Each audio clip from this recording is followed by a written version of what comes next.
Bonsoir à tous. Merci beaucoup, Xavier, de m'avoir invité pour clôturer cette journée. D'ailleurs, je ne suis pas forcément le plus légitime pour clôturer cette journée. Je crois que c'est pas de la fausse modestie. Je crois vraiment qu'en général, ce qui se dit dans ces journées-là, c'est plus important ce qui se dit dans les ateliers que dans les grandes conférences. Et là, j'ai essayé pour ma part, dans les quelques éléments que je vais vous donner un peu à digérer, à réfléchir, des éléments qui, j'espère, sont à la fois un peu différents de ce que vous avez pu débattre, ce dont vous avez pu débattre dans les ateliers, mais aussi, j'espère, un tout petit peu en cohérence tout de même, de manière à ne pas vous donner des éléments contradictoires. Et de ce que j'ai entendu dans cet atelier ici, pour l'instant, je suis un peu rassuré. Alors, j'ai appelé un peu pompeusement cette conférence « Les nouveaux enjeux individuels et collectifs ». En fait, c'est une réflexion qui se veut à la fois quantitative et qualitative en santé publique. Mon rapport d'entrée, elle est toujours un peu double, de par ma formation et de par mon activité quotidienne. Elle est toujours d'un point de vue collectif, de la santé publique, mais aussi du point de vue de la recherche. Mais on voit bien, et je pense que vous l'avez senti dans les différents ateliers, et en tout cas ça s'est bien entendu dans l'atelier ici, de quelle manière maintenant il y a vraiment une interaction entre la recherche et l'action, en tout cas dès lors qu'on parle de recherche clinique. Alors les cancers en France, si on s'intéresse d'abord, il y a beaucoup de graphiques ici qui sont directement extraits des rapports de l'INCa qui sont excellents. Les rapports de l'INCa sont vraiment excellents. Je suis un peu comme Claire, je travaille dans ce sujet-là depuis des années et je peux vous dire que il y a quand même eu une progression remarquable, un certain nombre de choses. La prise en compte, vous avez cité les assises organisées par la Ligue. Je crois effectivement que ça a été absolument fondateur d'un grand nombre d'évolutions en France sur la prise en compte de la vie des patients et puis l'information. Et en particulier concernant l'information, donc, il y a vraiment maintenant des documents qui sont extrêmement de qualité à l'INCa. Donc, moi, je me sers directement dans les documents de l'INCa, d'autant plus que la plupart, en plus, sont issus des travaux de recherche qu'on fait nous-mêmes, donc ça va. Et donc, quand on prend ces documents, quelques chiffres d'abord, les cancers, ça va rester encore pendant très très très longtemps, bien sûr, un enjeu de santé publique. C'est maintenant près de 400 000 nouveaux cas par an en France, avec une évolution paradoxale depuis 10 ans de l'incidence et de la mortalité. Une augmentation sans cesse croissante de l'incidence et une baisse de la mortalité.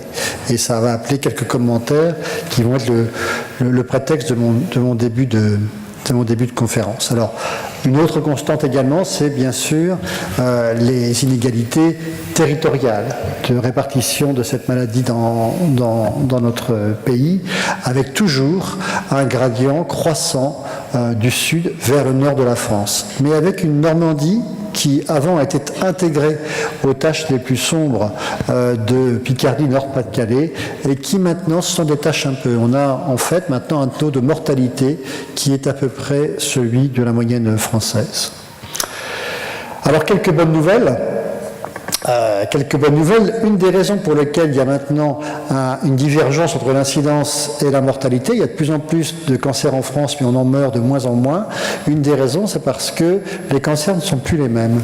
Un certain nombre de cancers qui ont toujours un pronostic effroyable pour ceux qui les ont, sont de fréquence de plus en plus moindre dans le temps. Et c'est le cas des cancers des voies aérodigestives supérieures. Donc ça, c'est une très très bonne nouvelle. La fréquence de ces cancers-là diminue de manière drastique en France depuis 20 ans et ça continue. Et chez nous, en particulier, le cancer de l'œsophage a prodigieusement diminué. Son taux depuis 25 ans a dû être divisé par 3 ou 4. Donc c'est vraiment une très très bonne nouvelle. C'est une bonne nouvelle surtout chez les hommes. En particulier, le cancer du poumon aussi maintenant est arrivé à un plateau, voire diminue maintenant. Donc ça, c'est vraiment les effets bénéfiques de la prévention primaire. C'est les résultats de tous ceux qui nous ont précédés et qui se sont battus pendant des années pour la prévention primaire. On commence à voir un peu les effets. Ouf. Malheureusement, Les bonnes nouvelles ne sont pas pour tout le monde, en tout cas pas pour les femmes, parce que concernant les femmes, alors l'incidence des cancers des VADS augmente, mais en tout cas du point de vue de la santé publique, c'est pas encore un clignotant rouge parce que ça reste très peu fréquent, mais en revanche, mais vous le savez sans doute mieux que moi, l'incidence du cancer du poumon augmente de manière effroyablement inquiétante en France chez les femmes. Dans quelques années, le cancer du poumon sera le deuxième, voire le premier cancer chez la femme. Voilà. Si on ne réagit pas, voilà ce qui va se passer. Et c'est lié directement, ça, aux consommations tabagiques qui se sont considérablement modifiées chez les jeunes femmes depuis 20-30 ans. Voilà, donc des bonnes et des mauvaises nouvelles. Prévention primaire, prévention secondaire, le dépistage. Là aussi, quand même, quelques bonnes nouvelles.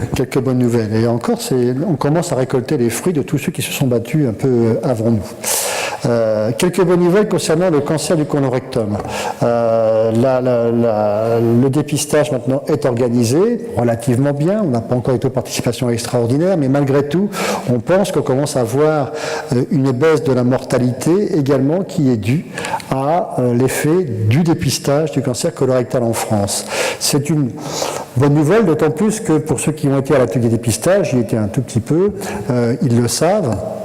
Le test qui est actuellement en France va être remplacé dans l'année qui vient, en 2015, maintenant c'est certain, par un nouveau test qui est beaucoup plus performant, qui est beaucoup plus sensible, qui est test immunologique, alors qui va reposer sur le même principe que le test hémocculte. On va rechercher du sang occulte dans les selles, et ça va être un test qui va être fait à domicile, donc c'est exactement la même chose que le test hémocculte, sauf que c'est beaucoup plus performant, et j'en parle un tout petit peu, parce que là on peut être un tout petit peu fier de ce qu'on a fait, parce que si la France va passer au test immunologique dans l'année qui vient, et que c'est inscrit, comme ça l'était déjà, d'ailleurs dans le plan cancer précédent, mais si c'est inscrit à nouveau dans le plan cancer 2014-2009, c'est grâce à l'opiniâtreté de l'ensemble de la collectivité médicale ici de Normandie, Manche, puis Calvados, et après Nord-Pas-de-Calais, et puis après il a fallu qu'on fasse d'autres essais ailleurs, parce que c'est toujours un peu compliqué de faire des essais dans la même région, mais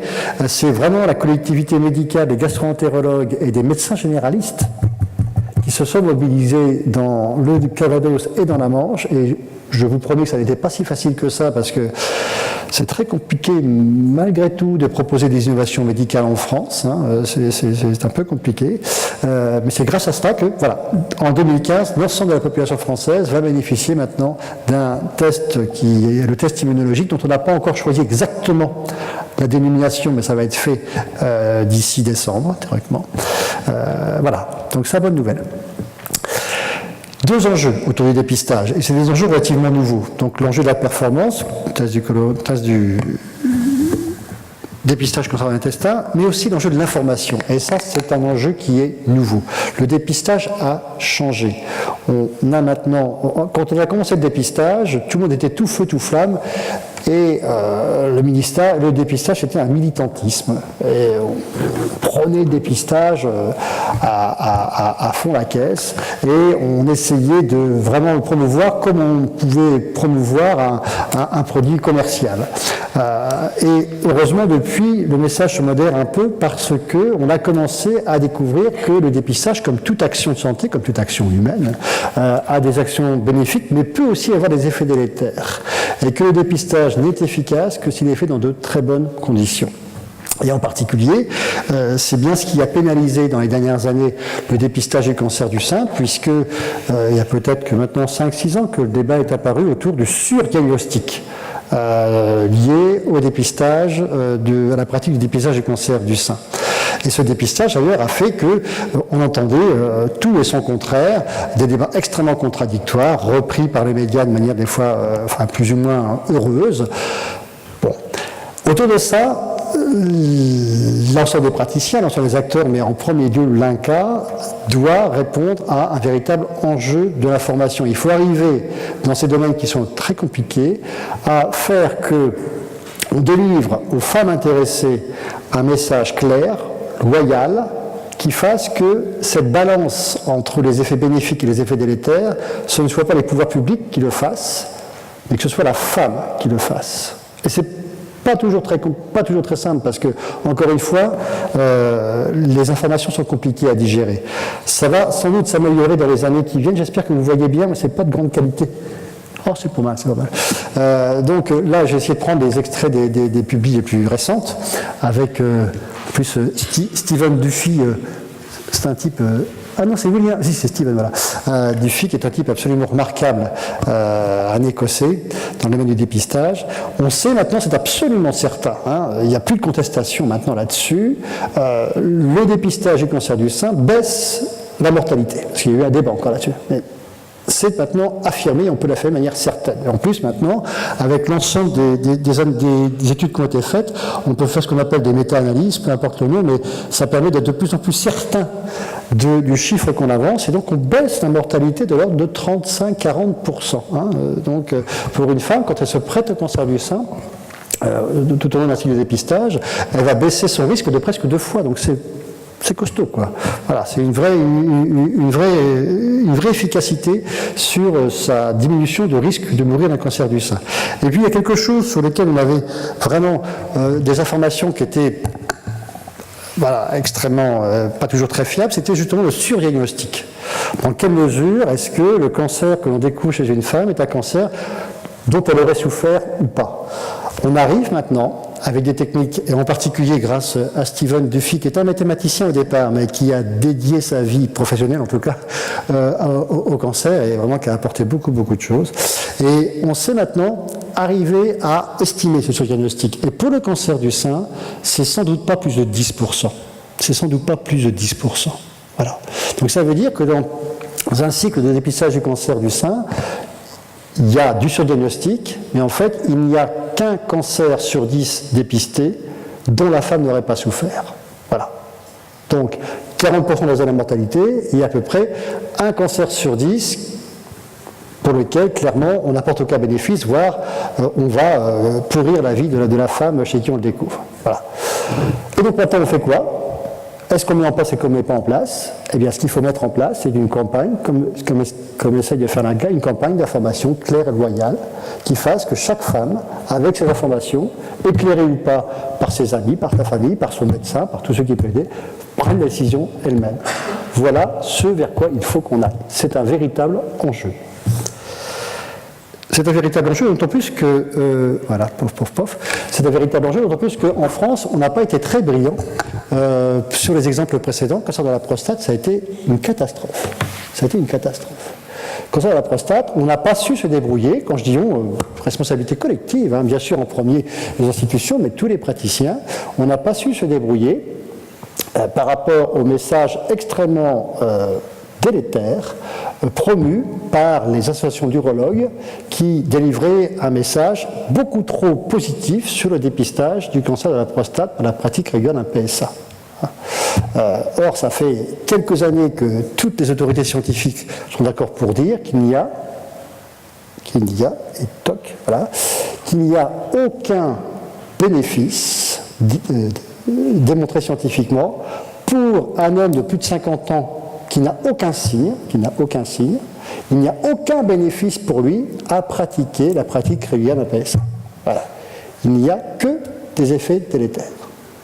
Donc c'est très important de le dire, il faut avoir le dire, parce que même si l'affût maintenant, j'ai dit non, je ne voulais pas le dire, même si l'affût a tempéré son discours, malgré tout, on sent qu'ils sont à nouveau prêts à bondir. Donc là aussi, il faut que tout le monde délivre aux hommes concernés, cette fois c'est des hommes, c'est tout aussi important que les femmes, et là aussi une information claire et loyale sur le PSA. Parce qu'un homme peut très bien avoir tellement peur du cancer que même s'il sait que finalement en pratiquant le PSA, il n'a même aucun bénéfice sur son risque, au contraire il risque d'être incontinent, il risque d'être impuissant après la découverte d'un cancer dont il n'aurait pas souffert et qu'on aura traité, malgré tout ça peut être son choix de faire le dépistage. Voilà, donc c'est compliqué. Mais c'est un véritable enjeu, et pour moi, c'est l'enjeu des 10 années qui viennent. Il y a toujours l'enjeu de la performance, mais qui est un enjeu technique, et il y a un enjeu qui est plus compliqué, qui est un enjeu sociétal, qui est l'enjeu de l'information, qui est un enjeu éthique, qui est un enjeu forcément interdisciplinaire, qui est celui de l'information. Troisième enjeu, prévention primaire dépistage, troisième enjeu, c'est bien sûr, et ça a été largement dit, on n'a plus du tout les mêmes patients qu'avant. Il y a eu un progrès considérable des thérapeutiques, vraiment considérable. Il y a eu en France la volonté des patients de prendre en charge leur maladie. Il y a le développement de la médecine ambulatoire,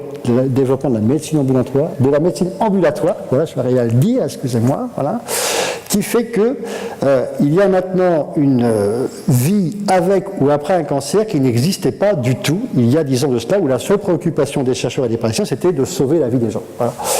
Maintenant, on a considérablement amélioré leur espérance de vie, mais on sait que tous les traitements qui sont proposés lors d'un cancer, c'est des traitements dont on peut garder des séquelles tout au long de la vie.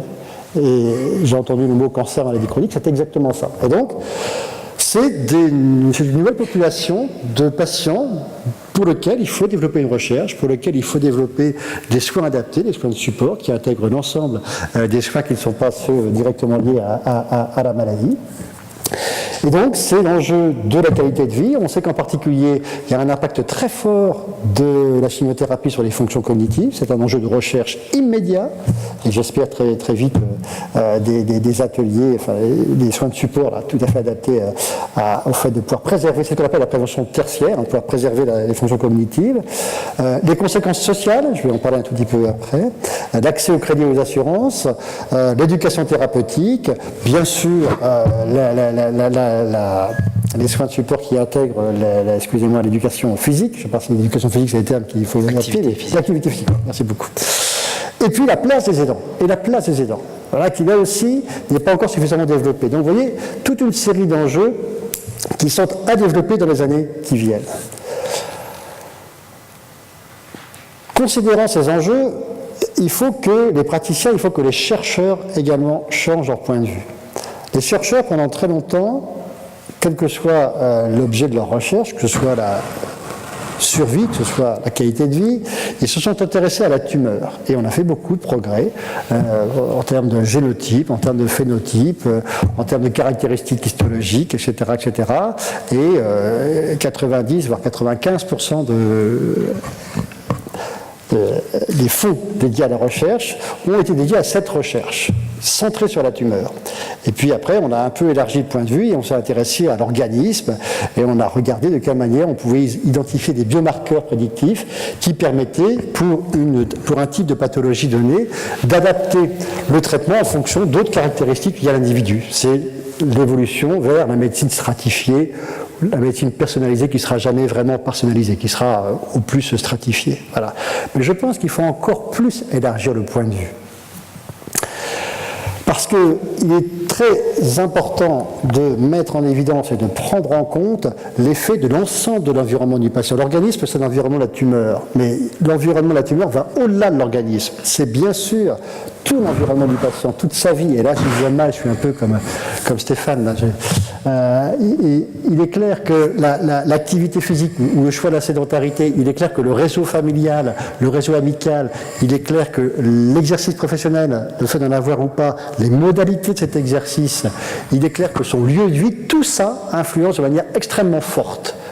À la fois la qualité de vie, mais également, vous l'avez dit Claire, l'espérance de vie. Or ça, c'est une recherche, on n'en est pas encore à la pratique, parce que c'est une recherche qui reste à développer. Et c'est une recherche pour laquelle, en ce moment, c'est un nouveau combat pour arriver à trouver les moyens de développer cette recherche. C'est une recherche dont on sait qu'elle aidera considérablement le patient, d'autant plus considérable qu'encore une fois, à partir du moment où le cancer devient une maladie chronique, ces aspects-là vont être extrêmement importants. Extrêmement importants. Un tout petit exemple. C'est une courbe de survie. Hein. Ça veut dire que là, c'est des gens qui sont malades, enfin c'est pas des gens, mais c'est des nombres de gens qui sont malades. Là, c'est le temps qui passe. Ici, on a 100% des gens qui sont en vie, et puis au cours du temps, eh bien, il y a de moins en moins de gens qui sont en vie avec un cancer. Bon, c'est les courbes qu'on a l'habitude d'utiliser, par exemple, pour identifier des biomarqueurs sélectifs. Voilà. Eh bien, ici, c'est pas un biomarqueur qu'on a regardé. On a repris l'ensemble des données des 40 000 personnes qui ont eu un cancer ces derniers temps en Normandie. On a regardé où est-ce qu'ils habitaient. Je ne vais pas développer, mais on a maintenant des techniques qui nous permettent d'apprécier avec beaucoup de précision l'environnement socio-économique du quartier de résidence du patient. Et on a regardé de quelle manière cet environnement socio-économique influait la survie des patients. Eh bien, vous voyez qu'au bout de 5 ans, Je suis long, Xavier, non? Non, ça va. Non. Au bout de 5 ans, on a un différentiel de survie de 10%, Stéphane. 10%. 10% de différence de survie à 5 ans. Voilà un marqueur de survie qui ne ferait pas lire d'envie beaucoup de gens qui travaillent sur les biomarqueurs. L'environnement social est un marqueur considérable du pronostic des patients qui ont un cancer. Considérable. Alors que l'argent qu'on met actuellement sur cette recherche-là, c'est rien. Mais rien. C'est 0,02% de l'ensemble de l'argent dédié à la recherche. Bon, voilà un exemple. Donc ça, c'est un enjeu considérable également. C'est un enjeu considérable. Il faut qu'il y ait des éléments qui viennent à l'appui de ce statut, ce constat, pardon. Donc ce constat, le voilà. Ce constat, il n'y a pas que nous qui l'avons fait. Il y a quand même des chercheurs qui peuvent travailler, mais souvent, ce n'est pas en France. En France, on a vraiment du mal à développer ça. Et puis, il faut aller au-delà de ce constat. Après, on identifie un événement, et comme dans toute recherche, après, il faut comprendre les mécanismes de cet événement. Il faut comprendre pourquoi, de quelle manière est-ce que l'environnement social va influer sur la survie des patients. Et on s'aperçoit, quand on commence à faire un peu de recherche, que, en fait, toutes les étapes du dépistage, du diagnostic et du traitement du patient sont impliquées. À toutes ces étapes-là, on a un gradient social qui pénalise toujours les patients d'un milieu social défavorisé.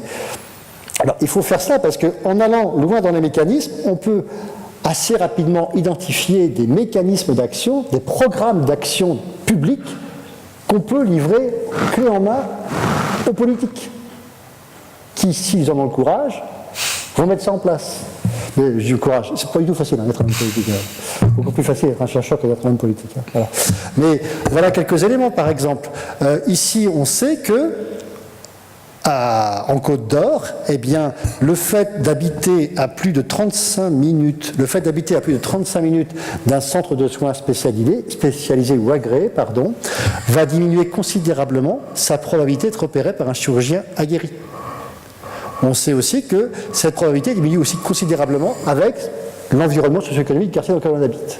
Voilà. Donc, la détermination sociale de la survie, elle passe par la filière de soins.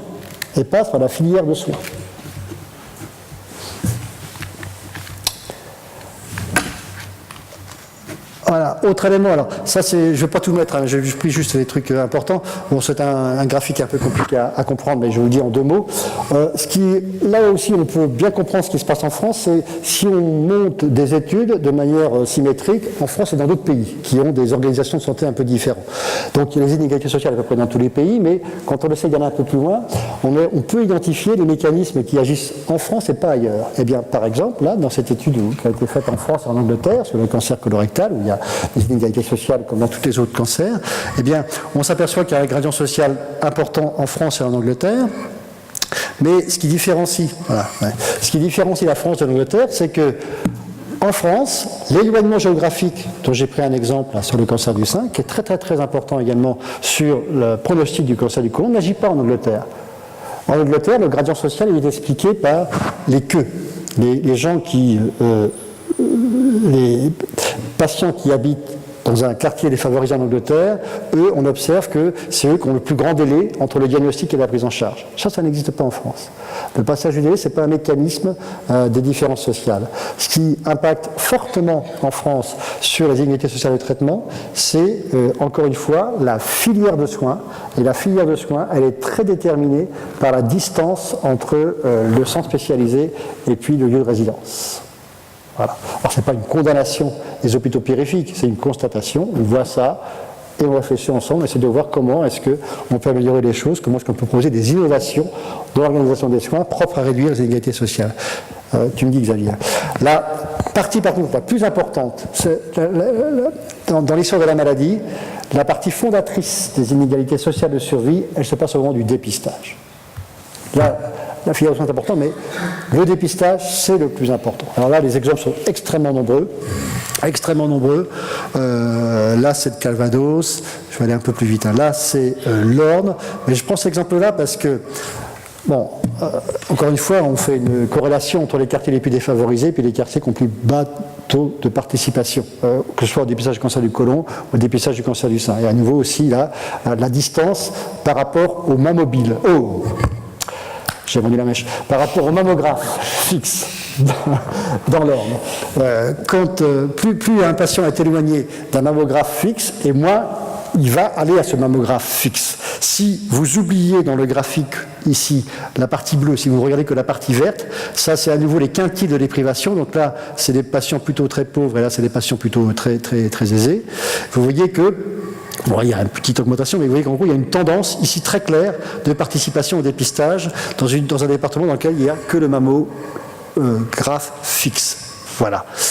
Eh bien, quand on regarde un peu les données de l'ordre, qui sont à confirmer, hein, mais ce dont on s'aperçoit, c'est que l'ordre dans lequel on a mis en place un mammobile, dont le principe est d'aller se stationner, hein, c'est un camion dans lequel il y a un mammographe, il va se stationner dans les quartiers où il y a un bateau de participation, eh bien, la pratique de ce genre de politique, d'organisation de soins et de dépistage, fait que on peut, si on met en place ce type de politique dans tous les départements, on peut peut-être faire comme dans l'ordre, où manifestement, alors qu'il y a un gros gradient social de participation au dépistage qui va impacter fortement sur la survie, on peut réduire à néant ce gradient social de participation avec des procédés relativement simples dont il faut évaluer le coût, comme le mammobile.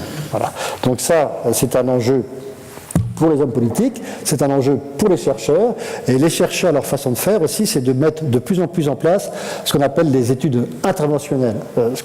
L'enjeu des chercheurs, là, en épidémiologie sociale, c'est d'arriver à mettre en place des essais dans des populations, là on n'est plus dans la recherche clinique, hein, on est dans la population générale, mais des essais randomisés, qui apportent le plus haut niveau de preuve, dans lequel on fait intervenir des milliers, des dizaines de milliers de personnes, des centaines de médecins, et avec un design qui permet d'avoir après un très haut niveau de preuve. Donc c'est ce genre d'essai qu'il faut faire avec le mammobile, et c'est bien le projet qu'on a pour essayer de faire ça dans les années qui viennent en Orne et dans le Calvados. C'est le projet qui est actuellement en cours en Picardie et dans lequel on va montrer de quelle façon l'intégration d'un travailleur social dans les structures de dépistage peut permettre de diminuer singulièrement la gradient social de participation au dépistage du cancer colorectal. Voilà comment on peut arriver à progresser dans ce domaine-là. Voilà, je suis très long. Juste quelques mots pour ça, puisque c'est la fin. En fait, savoir aussi que les inégalités sociales de santé, c'est quelque chose qui est absolument universel et qui ne touche pas le cancer. Et je voulais juste dire deux mots de ce fantastique bouquin, qui est une aide extraordinaire pour que tous ceux qui travaillent dans le domaine, Wilkinson et Pickett, qui montre de quelle manière... je vais aller au dernier, parce que sinon je vais être trop long. Voilà, alors... non, je prends le premier quand même. Voilà. Ça, c'est ce qu'on appelle la courbe de Preston. Voilà. Là, vous avez des pays, et pour chaque pays, vous avez l'espérance de vie moyenne et puis le produit intérieur brut pour aller vite. Bon. Et on voit bien que, hop, il y a une corrélation, plus le pays est riche et plus l'espérance de vie est meilleure. Bon, ok. Mais c'est pas une droite. C'est pas une droite, c'est une courbe. C'est une courbe. Donc, on voit que là, il y a une corrélation directe entre l'espérance de vie et puis le produit intérieur brut pour les pays qui sont les plus pauvres. Mais dès lors qu'on arrive à un certain niveau de développement, alors là, l'accroissement est moindre. Et en plus, après, on s'aperçoit qu'il y a des pays comme les USA, par exemple, qui ont le plus haut PIB, mais qui n'ont pas, et loin de là, la meilleure espérance de vie moyenne. Donc, ça veut dire qu'il y a d'autres choses qui rentrent en ligne de jeu. Et d'autres choses, c'est bien sûr les choix politiques qui sont faits en matière d'organisation des soins, mais ça peut être des choses comme ça, où voilà, on voit par exemple que quand on s'intéresse qu'aux pays riches, ici, à nouveau, vous avez l'espérance de vie, mais ici, vous n'avez pas le PIB. Ici, vous avez les inégalités de revenus entre le plus fort entre le plus riche et le plus pauvre, selon qu'il y a 10, 20, 30, 50, 200, 300% de différence.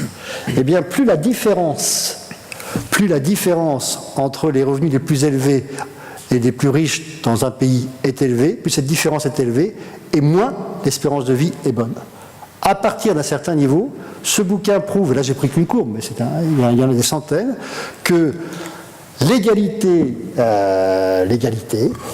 est un garant de l'augmentation de l'espérance de vie dans les pays développés. Voilà, ça me paraît un beau message et c'était important, encore une fois, parce que c'est un message ici qui est scientifiquement basé. Voilà, je vous remercie.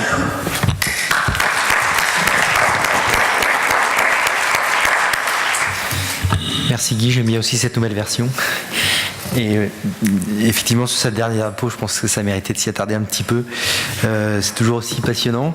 Avant de passer la parole à la salle, moi j'avais deux, trois petits commentaires, questions. Les inégalités, elles sont liées en partie, tu l'as dit, à la filière de soins. Est-ce qu'on parle de plus en plus de liens ville-hôpital? Est-ce que le fait d'externaliser les soins et va plutôt dans le bon sens par rapport à ça, sachant qu'on voit aussi que plus on est loin d'un centre, plus les chances d'être pris en charge correctement, entre guillemets, s'amenuisent. Il faut situer les curseurs à quel... Alors, il y a soin, là. Ce qui est là, les graphiques que j'ai montrés à un moment ne parlaient que du soin primaire, la prise en charge, et le traitement premier, principal, qui est surtout pour le cancer colorectal, la chirurgie. Voilà. Et ce genre de données que j'ai montré à un moment légitime a posteriori complètement le choix qu'a fait l'INCa des politiques de seuil. Ça, la politique de seuil, je crois que c'est quelque chose de très important pour la qualité, mais aussi pour l'égalité sociale, parce que les gens choisissent d'autant plus la proximité qu'ils sont soit âgés ou soit défavorisés socialement. Voilà. Donc je crois que c'est plutôt une très bonne chose, y compris pour l'égalité sociale, que certains traitements ne soient autorisés que dans certains établissements. Et pour les chimiothérapies, enfin plutôt sur le soin à domicile qui ne concerne pas les soins primaires, notamment la chirurgie. Alors pour le soin à domicile, pour la chimiothérapie, les résultats ne sont pas les mêmes, ne sont pas aussi probants. Voilà. Ce que j'ai montré ici s'attache surtout à, encore une fois, le cancer colorectal, la chirurgie. Voilà. Ou des choses comme le cancer du sein avec des éléments de chirurgie. Mais ça veut dire aussi que si on imagine les soins différemment et si on imagine qu'on peut trouver des organisations de soins qui permettent d'approcher les patients avec des traitements qui sont d'aussi bonne qualité qu'ailleurs, ça peut être tout à fait notre solution. C'est la réflexion de base qu'on est dans le dépistage. Pour le mobile, par exemple, il s'agit de rapprocher des gens qui font le choix de ne pas se déplacer un soin, un dépistage qui est d'aussi bonne qualité que celui auquel ils ne peuvent pas aller. Voilà. Et je crois aussi que des technologies comme le transfert d'images, ce genre de choses qu'on appelle la e-médecine, etc., ça, bien maîtrisé aussi, ça peut être un outil fantastique pour l'équité sociale et géographique. J'avais encore une petite question avant de donner la parole. Il y a un truc que je ne comprends pas bien sur le nombre de cancers du poumon qui augmente chez la femme. Alors on sait que les campagnes de prévention tabac, ça ne marche pas. Alors pourquoi ça diminue chez l'homme, ce nombre de cancers du poumon? Je crois que la consommation de tabac, les campagnes de tabac ont surtout pas mal fonctionné chez les jeunes hommes. Et je crois que réellement, le comportement, la consommation tabagique des femmes s'est comportée de manière complètement différente de celle des hommes depuis 20 ou 30 ans. Et celle des hommes a diminué? Ah oui, oui, celle des hommes a diminué. Alors, pas dans toute la population, encore une fois. Il y a les populations, c'est parce que le problème aussi, en particulier, l'une des actions qui est extrêmement efficace pour la diminution de la moyenne de gens qui fument, c'est l'augmentation du prix du tabac. Voilà. Mais passé à certains seuils, ce type de politique pose des questions là aussi en termes d'équité sociale. Voilà. Mais pour ta question, il est clair que là, c'est vraiment une évolution des femmes qui ont beaucoup plus fumé il y a 20-30 ans.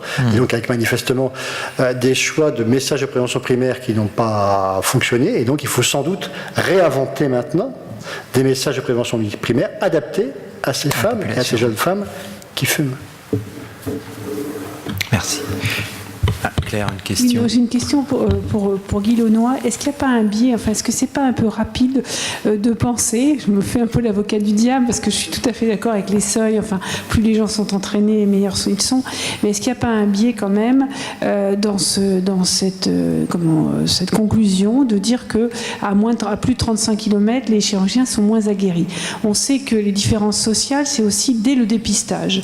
Donc je caricature, mais entre un patient qui habite à 20 km d'un grand centre et qui vient avec un hémoculte positif et celui qui habite loin et qui est socialement défavorisé, c'est-à-dire qu'il arrive en occlusion à l'hôpital le plus proche, en urgence, parce qu'il y a en dessous un cancer, qu'il a une hémorragie depuis des mois et qu'il n'a pas consulté, est-ce qu'on a pris en charge, en fait, enfin, est-ce qu'on a pris en compte la notion de dépistage précoce ou pas, et de l'état, enfin, quand j'ai du mal à expliquer, mais quand il est arrivé à l'hôpital, dans quel état il était? Il était... depuis quand il avait son cancer? Alors, c'est le problème de Parce que ça me paraît quand même important. Je trouve que c'est un peu rapide, sinon. Moi, pour travailler dans un grand centre et pour travailler dans un périph', je vois bien quand même que des patients arrivent en occlusion, âgés, il n'y a jamais eu de dépistage. Donc, quand on reprend l'histoire clinique, depuis longtemps, on aurait dû s'apercevoir éventuellement qu'il y avait... Mais ils ne sont même pas allés voir le médecin traitant. Il est évident que là, la mortalité, elle va être bien supérieure à ce qu'on aura chez un patient qui a un hémoculte positif, qui a été informé... C'est le problème des données épidémiologiques que de ne pas pouvoir prendre... Non, attends, c'est pas ta question. De ne pas pouvoir prendre chaque cas, ce n'est qu'une moyenne.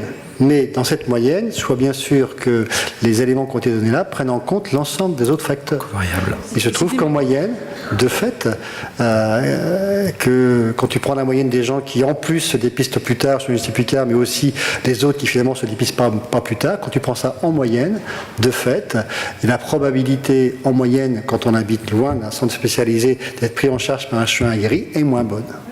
Voilà, toutes choses étant égales par ailleurs. Merci.